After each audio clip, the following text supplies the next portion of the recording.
నమస్తే, నా పేరు తేజస్విని. బీసీఎన్ న్యూస్ కి స్వాగతం. ముందుగా ముఖ్యాంశాలు. వైసీపీ పాలనలో మృతి చెందిన మత్స్యకారుల కుటుంబాలను జగన్ ఎందుకు పరామర్శించలేదన్న అచ్చెన్నాయుడు, గొడ్డలపాటి అబద్దాల పునాదులపై పుట్టిందని ఎద్దేవా.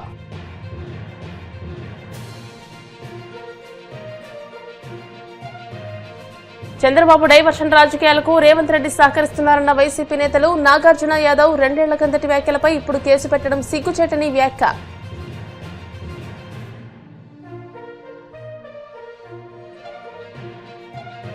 ఏలేరు రిజర్వాయర్ నుంచి నెల 19వ తేదీన సాగునీరు విడుదల చేయడానికి సిద్ధంగా ఉన్నాం. కాకినాడ జిల్లా కలెక్టర్ హరేంద్ర ప్రసాద్ స్పష్టీకరణ.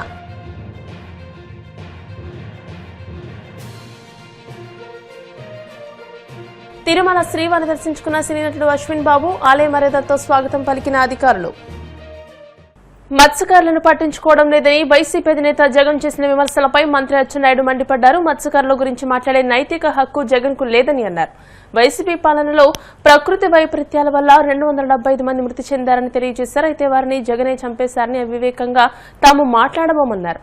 నాడు మృతి చెందిన 275 మంది కుటుంబాలను జగన్ ఎందుకు పరామర్శించలేదని ప్రశ్నించారు. గొడ్డలిపాటి అబద్దాల పునాదులపై పుట్టిందని ఎద్దేవా చేశారు. కూటమి ప్రభుత్వం మత్స్యకారులకు అండగా ఉంటుందని స్పష్టం చేశారు. ప్రమాదం జరిగిన వెంటనే ప్రభుత్వం స్పందించి చర్యలు తీసుకుందని తెలియజేశారు. జగన్ చేసే చౌకబారు వ్యాఖ్యలను ప్రజలు నమ్మరని మంత్రి అచ్చెన్నాయుడు అన్నారు. నీ హయాంలో 275 మంది చనిపోతే పలకరించలేదు, పక్కన పెట్టు. సిగ్గుందా? నువ్వు మాట్లాడడానికి అసలు సిగ్గుందా? రికార్డు తీసుకురా. 5 సంవత్సరాల్లో 275 మంది చనిపోతే వాళ్ళకి కనీసం పరిహారం ఇవ్వలేదు. నువ్వు పరిహారం ఎప్పుడు ఇవ్వాలి? ఒక కుటుంబం చచ్చిపోతే నెల రోజుల్లో, 15 రోజుల్లో, 20 రోజుల్లో పరిహారం ఇస్తే ఆ కుటుంబానికి కొంత ఊరట వస్తుంది.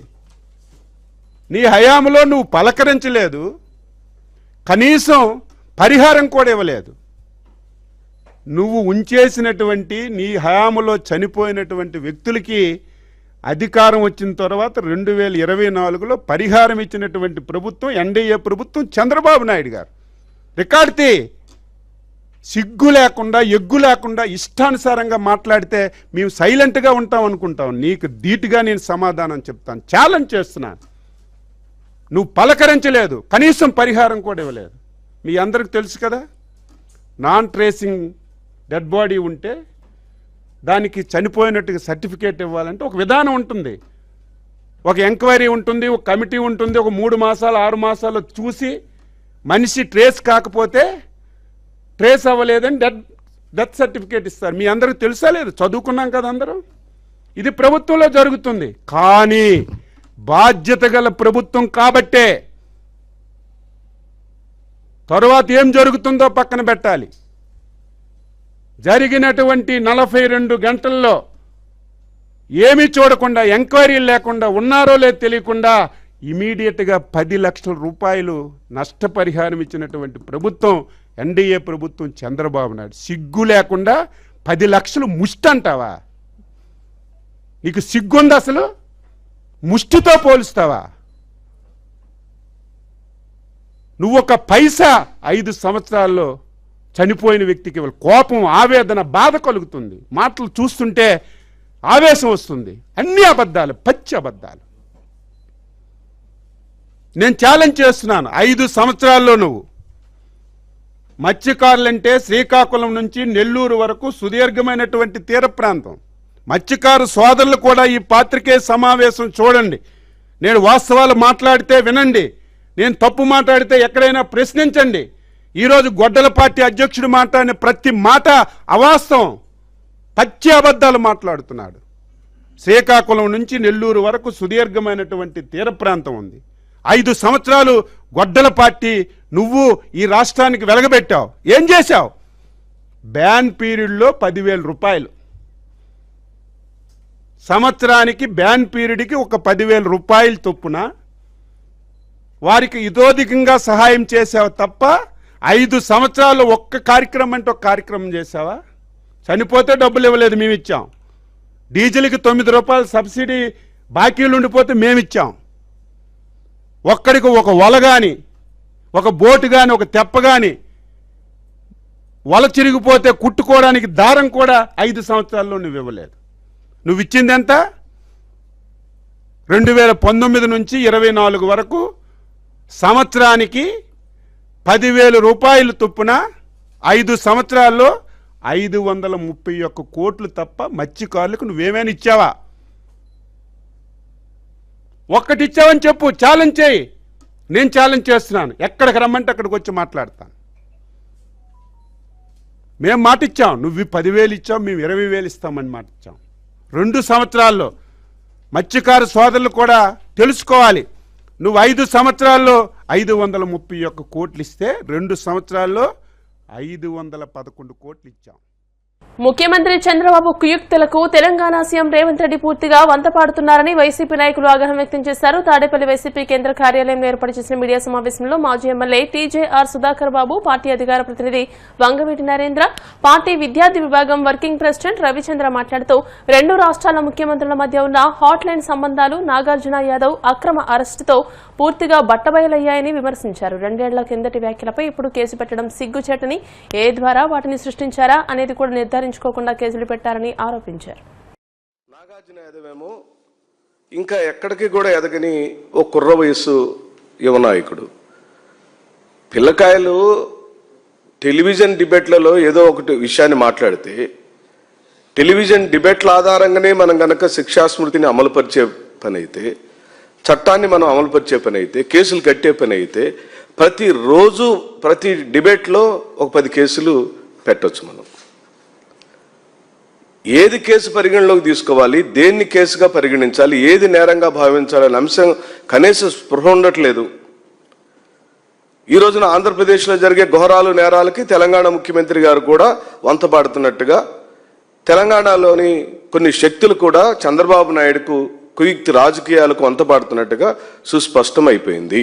ఇదైతే టెలివిజన్లో మాట్లాడిన అంశం కాదు, ఒక డిబేట్లో మాట్లాడిన అంశం కాదు. భారీ బహిరంగ సభలో తెలంగాణ ముఖ్యమంత్రి రేవంత్ రెడ్డి పచ్చ టవలేసుకుని, పచ్చ కండవ వేసుకుని, మా అభిమాన నాయకుడు, మా ప్రాణప్రదమైన వైఎస్ఆర్ గారి మరణం గురించి అంత వ్యంగ్యంగా వెటకారంగా మాట్లాడాడు కదా. అంటే రేపు మేము పవర్లోకి వచ్చిన తర్వాత ఈ ముఖ్యమంత్రి మీద కూడా, అంటే ఈనాటి తెలంగాణ ముఖ్యమంత్రి మీద కూడా ఖచ్చితంగా అది ఎఫెన్సే అవుతుంది కదా. మాజీ ముఖ్యమంత్రి అయిన వైఎస్ఆర్ గారి మరణం మీద అంత వ్యంగ్యంగా మాట్లాడిన ఈనాటి తెలంగాణ ముఖ్యమంత్రి రేపొద్దున వైఎస్ఆర్ కాంగ్రెస్ పార్టీ 2029 అధికారంలోకి వచ్చిన తదుపరి మేము కూడా ఆ వ్యాఖ్యలు ఆధారంగా చేసుకుని తెలంగాణ ముఖ్యమంత్రి మీద కేసు పెట్టొచ్చా? ఈ రోజు నుంచి రేపు ఎన్నికలు జరిగేదాకా ఏ టెలివిజన్ డిబేట్ అయినా, మరి ముఖ్యంగా TV5 డిబేట్ అయినా, ఏబిఎన్ డిబేట్లైనా, లేదా ఏ మిగతా ఛానల్స్ ఏ డిబేట్లైనా మాజీ ముఖ్యమంత్రి వైఎస్ జగన్మోహన్ రెడ్డి గారి మీద మాట్లాడుతున్న మాటలన్నిటి మీద కూడా కేసులు పెట్టొచ్చు. నాగార్జున యాదవ్ మాట్లాడిన మాటలు తప్పైతే రెడ్ బుక్ రాజ్యాంగం అమల్లో ఉందని చెప్పని అందరం భావించాం. కానీ ఆంధ్ర రాష్ట్రంలో ఉన్నటువంటి ముఖ్యమంత్రి గారికి, తెలంగాణలో ఉన్న ముఖ్యమంత్రి గారికి కూడా హాట్ లైన్ సంబంధాలు ఉన్నాయి వీళ్ళిద్దరి మధ్య అనేది ఎన్నో సందర్భాల్లో మేము ప్రస్తావించడం జరిగింది. ఒక నెల రోజుల క్రితం కూడా వీళ్ళు ఒక చోట పబ్లిక్గానే కలవడం కూడా జరిగింది.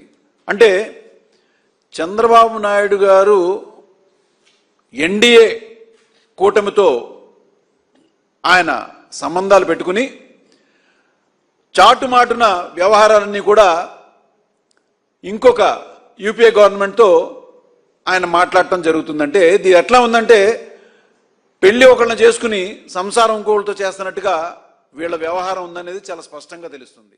ఎందుకంటే సూత్రాలకి వ్యతిరేకంగా, ప్రజాస్వామిక సూత్రాలకు వ్యతిరేకంగా తెలంగాణ పోలీసులు, తెలంగాణ రాష్ట్ర ప్రభుత్వం అరెస్టు చేయడాన్ని, ఎత్తుకెళ్లడాన్ని ఈ రాష్ట్ర పోలీసుల సమక్షంలో నోటీసులు అందజేసి వివరణ తీసుకోకుండా రాత్రికి రాత్రే ఎలాంటి సమాచారం, పేరుకి నామమాత్రంగా మేము లోకల్ పోలీస్ స్టేషన్కి సమాచారం ఇచ్చామనే పేరు మాత్రమే చెప్పారు తప్ప లోకల్ పోలీసుల సహకారం లేకుండా తెలంగాణ పోలీసులను ఉపయోగించుకొని అరెస్టు చేయడాన్ని మేము తీవ్రంగా ఖండిస్తా ఉన్నాం. నాగార్జున యాదవ్ని బేషరతుగా తక్షణమే విడుదల చేయాలి. సాధారణ కేసుని క్రిమినల్ కేసుగా మార్చే తెలంగాణ ప్రభుత్వ నిర్ణయాన్ని తక్షణమే ఉపసంహరించుకోవాలని మేము డిమాండ్ చేస్తా ఉన్నాం. ఇదే సందర్భంలో ఒక రాజకీయ వ్యాఖ్యల్ని క్రిమినల్ వ్యాఖ్యలుగా చిత్రీకరిస్తూ ఇక్కడ చంద్రబాబు నాయుడు శిష్యుడు అక్కడ తెలంగాణ రాష్ట్ర ముఖ్యమంత్రిగా ఉన్నాడు. ఏలేరు రిజర్వాయర్ నుంచి నెల 19వ తేదీన సాగునీరు విడుదల చేయడానికి సిద్ధంగా ఉన్నామని కాకినాడ జిల్లా కలెక్టర్ హరేంద్ర ప్రసాద్ తెలిపారు. కాకినాడ కలెక్టరేట్లో ఆయన మీడియా సమావేశంలో మాట్లాడుతూ ఎల్నినో ప్రభావం వల్ల వర్షపాతం సాధారణం కంటే 25% తక్కువగా నమోదైనప్పటికీ డిప్యూటీ సీఎం పవన్ కళ్యాణ్ ఆదేశాల మేరకు ఏలేరు నుంచి నీటిని విడుదల చేస్తామని అన్నారు. ఏలేరు రిజర్వాయర్లో ప్రస్తుతం 8.68 టీఎంసీల నీరు అందుబాటులో ఉందని అన్నారు. అవసరమైతే గోదావరి పురుషోత్తపట్నం ఎత్తిపోతల పథకం ద్వారా నీటిని ఏలేరుకు తరలిస్తామని అన్నారు. ఇలా ఏలేరు ఆయకట్టు కింద ఉన్న 53,000 ఎకరాల ఆయకట్టుకు ఖరీఫ్లో పూర్తి స్థాయిలో సాగునీరిస్తామని అన్నారు. జిల్లాలో ఎరువుల కొరత లేదని తెలియజేశారు. సామాజిక మాధ్యమాల్లో వచ్చే తప్పుడు వార్తలను రైతులు నమ్మవద్దని అన్నారు. ప్రస్తుతం ఉన్న ఎల్నినో పరిస్థితి వల్ల వర్షపాతం తక్కువ ఉండడం వల్ల మనం అనుకున్న జూలై 2వ వారంలో మనం నీరు ఇవ్వలేకపోయాము. కేవలం ఒక 4-5 రోజు డిలేతో జూలై 19వ తారీఖు నుంచి మనము నీటి సరఫరా అనేది మొదలుపెట్టడం జరుగుతుంది. గౌరవ ఉప ముఖ్యమంత్రి వారు ఆదేశాల మేరకు ఇరిగేషన్ శాఖ వారితో చర్చించడం జరిగింది. వారితో డిస్కస్ చేసిన తర్వాత ప్రస్తుతం ఏలేరు రిజర్వాయర్లో ఉన్న 8.68 టీఎంసీని మనము గోదావరి పురుషోత్తపట్నం ఎట్టిపోత పథకం ద్వారా ఆగ్మెంట్ చేసుకొని రాబోయే జూలై 19 నుంచి ఏదైతే ఏలేరు కింద ఉన్న 53,000 ఎకరాలు ఆయకట్టు ఉందో వాటి అన్నిటికి కూడా పూర్తి స్థాయిలో నీటి సరఫరా చేయడానికి సిద్ధమవుతున్నాము. అదేవిధంగా PBC canal Pithapuram branch canal చూస్తే దాని కింద మనకి దాదాపు 20,000 ఎకరాలు ఆయకట్టు ఉండగా దానికి సంబంధించిన నీరు కూడా ఆల్రెడీ మనం మొదలు పెట్టడం జరిగింది, సరఫరా జరుగుతున్నది. వాటిని కూడా పూర్తి స్థాయిలో అందించే విధంగా చర్యలు చేపట్టడం జరుగుతుంది. ఏదైతే సామర్లకోట దగ్గర మనకి ప్రస్తుతం రియలైజ్ అవుతున్న 300 క్యూసెక్స్ని ఇంకా పెంచుకొని అక్కడ 6 అడుగుల దాకా వచ్చే విధంగా అక్కడి నుంచి పీబీసీకి పూర్తి స్థాయిలో చివరి పొలం వరకు నీరు చేరుకునే విధంగా చర్యలు కూడా చేపట్టడం జరిగింది. రేపు కానీ ఎల్లుండి కానీ నుంచి పూర్తి స్థాయిలో సామర్లకోట దాకా నీళ్ళు వచ్చే విధంగా అక్కడి నుంచి పీబీసీ ద్వారా కొత్తపల్లి మండలం వరకు ఎటువంటి ఇబ్బంది లేకుండా చివరి రైతు వరకు మనము నీళ్ళు వెళ్ళే విధంగా ఎస్పెషలీ ఆర్ఆర్బి ట్యాంక్ కింద ఉన్న 10,000 ఎకరాల ఆయకట్టు ఏదైతే ఉందో వాటికి కూడా నీళ్ళు అందించే విధంగా కూడా మానిటరింగ్ చేయడం జరుగుతుంది. రాబోయే 1-2 రోజుల్లోనే ఈ సామర్లకోట దగ్గర మనకి ఎక్కువ రియలైజేషన్ జరుగుతుంది. ఎందుకంటే గోదావరిలో ఇప్పటికే ధవళేశ్వరం నుంచి దాదాపు 4,900 క్యూసెక్స్ డ్రా చేయడం జరుగుతుంది. సో దాని ద్వారా మనము పూర్తిగా ఆర్ఆర్బి ట్యాంక్ దాకా మనం నీళ్ళు ఇచ్చే పరిస్థితి రాబోయే 1-2 రోజుల్లో వస్తుందని ఈ సందర్భంగా తెలియజేస్తున్నాను. అదేవిధంగా గోదావరి ఈస్టర్న్ డెల్టా ప్రాంతంలో ఉన్న అన్ని మండలాలు కాజులూరు, కరప్ప, తాల్రేవు ఈ మండలాల్లో కూడా టైల్ అండ్ ఫార్మర్స్ చివరి ఉన్న రైతులందరికీ కూడా నీళ్ళు అందించే విధంగా అక్కడ ఉన్న జేఈస్ కోఆర్డినేట్ చేసుకుంటున్నారు. వాళ్ళు కూడా అక్కడ రెగ్యులేట్ చేసుకొని ఒక షెడ్యూల్ పెట్టుకొని వాళ్ళు ఆ నీటి సరఫరా అనేది మానిటర్ చేస్తున్నారు. రాబోయే 1-2 రోజుల్లో అక్కడ కూడా చివరి రైతు దాకా నీరు చేరుకునే విధంగా కూడా మనము మానిటర్ చేసుకుంటున్నాము. ఇదే విధంగా మిగతా రిజర్వాయర్స్ నుంచి మనకి చూస్తే ఏదైతే ఏలేరు నుంచి మనము రిలీజ్ చేస్తున్నామో ఆ సందర్భంలోనే తిమ్మరాజు ట్యాంకు కూడా మనము 50 క్యూసెక్స్ దాకా రిలీజ్ చేయడం జరుగుతుంది 19వ తారీఖు నుంచి. సో తిమ్మరాజు ట్యాంక్ కింద ఉన్న ఆయకట్టుదారు కూడా దాన్ని బట్టి ప్లాన్ చేసుకోవచ్చు. దెన్ తాండవ సంబంధించి పక్క జిల్లా పరిధిలో వస్తుంది కాబట్టి అక్కడ రాబోయే వారంలో వాళ్ళు మీటింగ్స్ నిర్వహించుకొని వాళ్ళు వివరణ ఇవ్వడం జరుగుతుంది. దాన్ని బట్టి మన రైతులకు కూడా తాండవ కింద ఉన్న ఆయకట్టు ఉన్న రైతులందరికీ కూడా మనం వివరణ ఇవ్వడం జరుగుతుంది. ఇప్పుడు కాసేపు ప్రకటనలు.